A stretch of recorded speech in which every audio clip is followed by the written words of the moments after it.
अस्सलाम वालेकुम जनाब, क्या हाल है? खैर खैरियत, अमन अमान, टैब तबियत सेट है। अच्छा भाई, बात यह कि 10 अप्रैल 2026 जंग बंदी के बाद इसराइल ने लबनान पर भारी तादाद में हमले किए शुरू कर दिए। ऐसे करके इसने अपनी तबाही को दावत दी है जनाब। पूरी मगरबी दुनिया इन हमलों की पुरजोर मजम्मत कर रही है, और यूरोपीय यूनियन ने तो यहाँ तक कह दिया है कि इसराइल के साथ तमाम हमारे तिजारती मुआहदे ख़त्म हो चुके हैं। बल्कि इसका सबसे करीबी दोस्त अमेरिका भी फौजी इमदाद रोकने के लिए तैयार है। इस जंग का सबसे अजीब हिस्सा यह है कि इसराइल ने नेटो की फौज पर भी हमला कर दिया जनाब। और जब पूरी दुनिया ट्रंप के 2 हफ्ते के जंग बंदी पर पुरसुकून और पुरुमीद थी, तो इसराइल ने अमन को कबूल करने के बजाय लबनान पर हमलों की सबसे बड़ी लहर चला दी।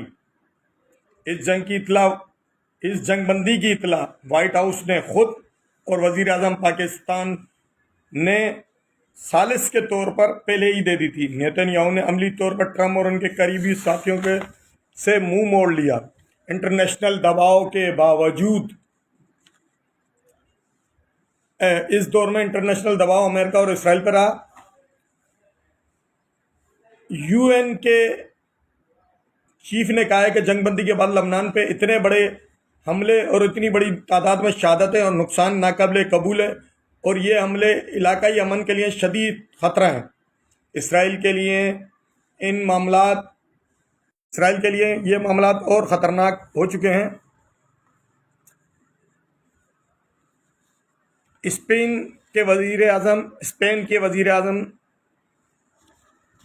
ने सख्त लहजे में कहा है कि इसराइल की जानिब से स्पेन के वजीर आज़म ने सख्त लहजे में कहा है कि जनाब, ये बैनुल अक़वामी कानून की बेइज्जती है कि नेतन्याहू अपनी मर्जी चला रहा है।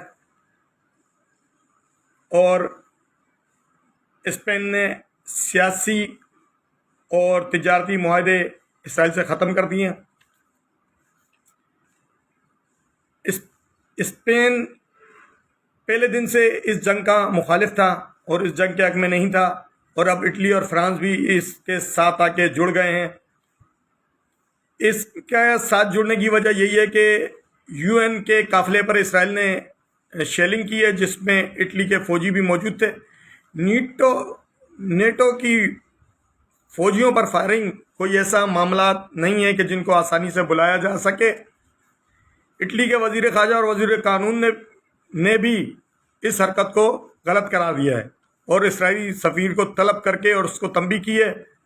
अमेरिका के सेनेटर ने ऐलान किया है कि वो अगले हफ्ते अमेरिका की तरफ से दी जाने वाली फौजी इमदाद पूरी तरह बंद करने का बिल पेश करेंगे। सेनेटर ने यह भी कहा है कि इसराइल को अपनी फ़ौज और खारजा पॉलिसी की इजाज़त नहीं देनी चाहिए।